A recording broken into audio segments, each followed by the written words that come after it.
할렐루야, 12월 29일 화요일입니다. 저희는 2020년도의 마지막 주를 보내고 있습니다. 2020년 한 해는 특별히 팬데믹으로 인해 많은 어려움들이 있었습니다. 저희 삶의 어려운 상황들, 이해가 되지 않은 시간들이 참 많이 있었습니다. 하지만 그 시간들 속에서도 주님은 일하시고 저희를 주님의 선한 길로 인도하셨습니다. 오늘도 살아계시고 저희를 인도하시는 주님을 말씀을 통해 만나는 저와 여러분 되시길 주님의 이름으로 축원드립니다. 오늘 저희들에게 주신 하나님의 말씀은 시편 112편 1절에서 10절까지 말씀입니다. 시편 112편 1절에서 10절까지 말씀 우리 함께 읽도록 하겠습니다. 할렐루야, 여호와를 경외하며 그의 계명을 크게 즐거워하는 자는 복이 있도다. 그의 후손이 땅에서 강성하며 정직한 자들의 후손에게 복이 있으리로다. 부와 재물이 그의 집에 있으며 그의 공의가 영구히 서 있으리로다. 정직한 자들에게는 흑암 중에 빛이 일어나나니 그는 자비롭고 긍휼이 많으며 의로운 이로다. 은혜를 베풀며 구워주는 자는 잘 되나니 그 일을 정의로 행하리로다. 그는 영원히 흔들리지 아니하며 의는 영원히 기억되리로다. 그는 흉한 소문을 두려워하지 아니하며 여호와를 의뢰하고 그의 마음을 굳게 정하였도다. 그의 마음이 견고하여 두려워하지 아니할 것이라. 그의 대적들이 받는 보응을 마침내 보리로다. 그가 재물을 흩어 빈궁한 자들에게 주었으니 그의 의가 영구히 있고 그의 뿔이 영광 중에 들리리로다. 악인은 이를 보고 한탄하여 이를 갈면서 소멸되리니 악인들의 욕망은 사라지리로다. 아멘.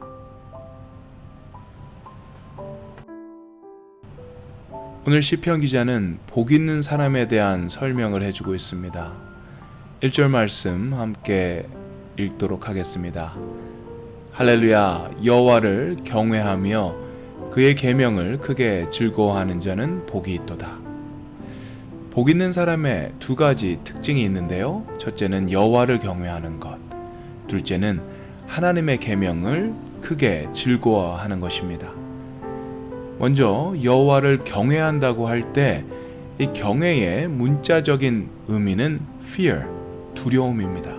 여기서 말하는 두려움은 무서운 것을 보았을 때, 생명의 위협을 느낄 때 느끼는 두려움의 감정, 공포의 감정이 아니라 살아계신 하나님, 거룩하신 하나님, 우리가 정말 상상할 수도 없을 정도로 크고 놀라운 분이 바로 하나님이심을 깨달았을 때 느끼는 감정이 바로 경외입니다.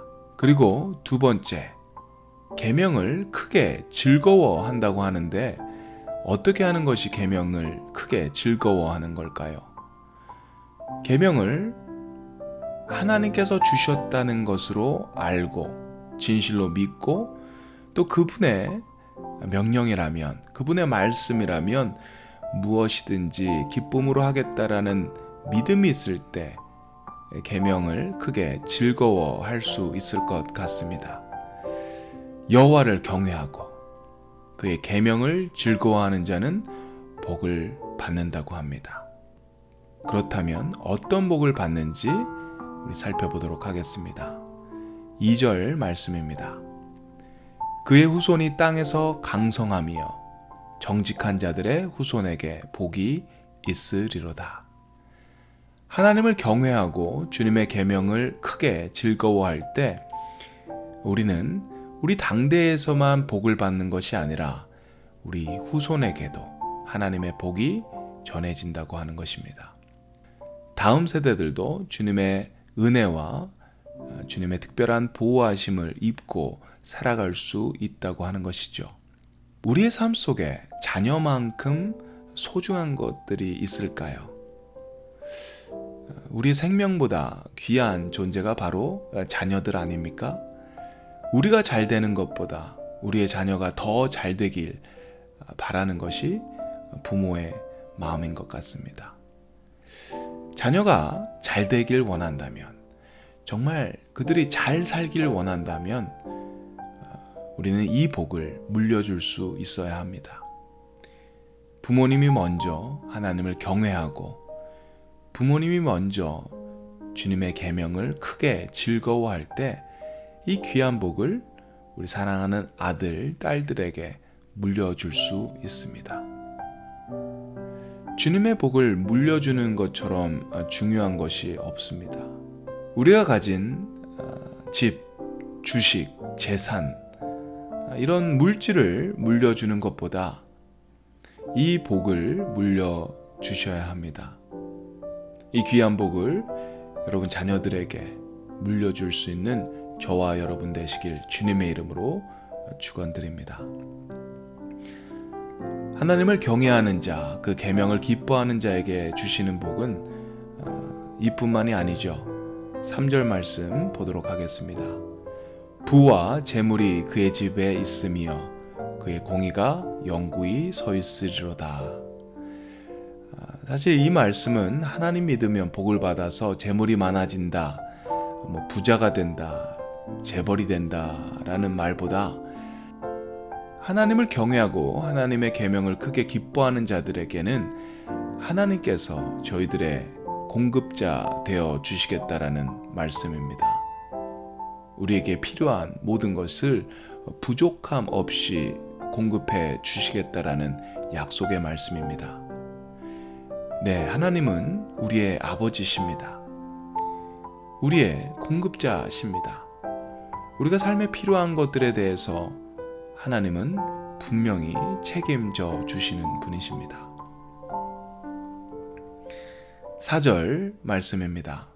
정직한 자들에게는 흑암 중에 빛이 일어나나니 그는 자비롭고 긍휼이 많으며 의로운 이로다. 여기서 정직한 자들은 1절에서 말한 여호와 하나님을 경외하는 자, 그의 계명을 크게 기뻐하는 자와 같은 사람입니다. 그것을 다르게 표현한 것이죠. 정직한 자에게는 흑암 중에 빛이 일어난다고 합니다. 하나님을 경외하고 그의 계명을 크게 즐거워하는 자들에게도 흑암, 어두움은 찾아올 때가 있습니다. 하지만 하나님은 그들을 어두운 가운데 계속 내버려 두시지 않습니다. 흑암 중에 빛을 발하심과 같이 하나님은 그를 사랑하고 따르는 자의 삶에 은혜의 빛, 구원의 빛을 비추어 주십니다. 그래서 그들이 그 흑암으로부터 나올 수 있도록 도와주십니다. 6절과 7절 말씀 우리 함께 보도록 하겠습니다. 저가 영영이 요동치 아니하며 의인은 영원히 기념하게 되리로다. 그는 흉한 소식을 두려워 아니하며 여호와를 의뢰하고 그 마음을 굳게 정하였도다.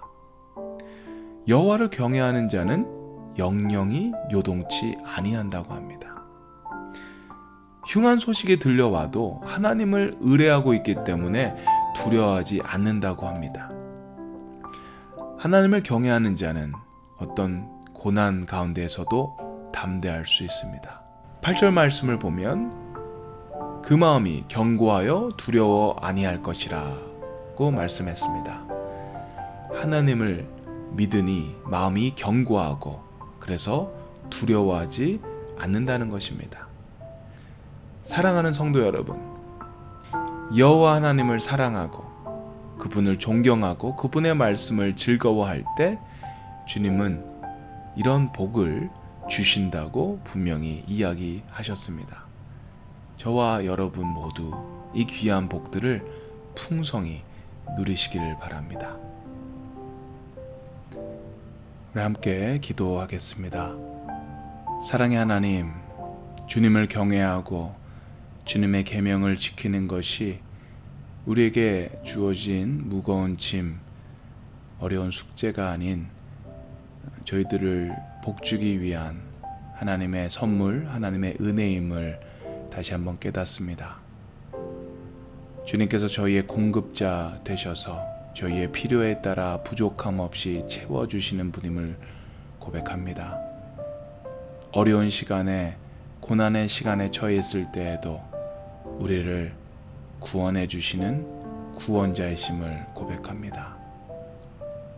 주님으로 인해 어려운 시간 속에서도 두려움 없이 평안한 마음을 가질 수 있어서 담대히 세상을 살 수 있게 하셔서 감사합니다.